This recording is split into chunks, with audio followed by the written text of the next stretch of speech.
बिस्मिल्लाहिर्रहमानिर्रहीम। अस्सलाम वालेकुम व्यूअर्स, मैं हूं तैयब अब्बासी और आज मैं मौजूद हूं दरिया झेलम के पास।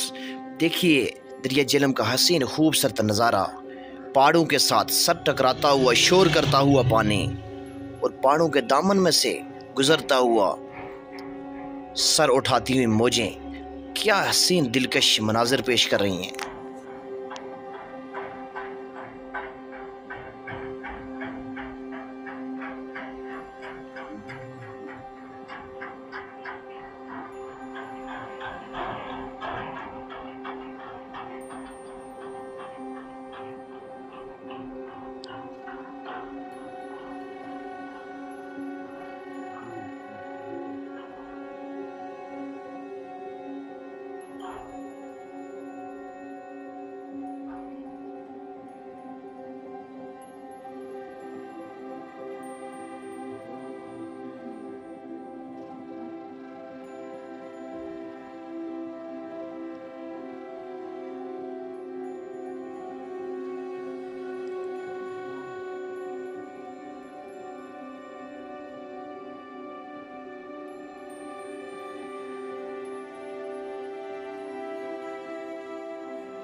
जी सर, ये आप देख सकते हैं, ये पत्थर, इसका तारफ में जो है ना आपको कराऊंगा। ये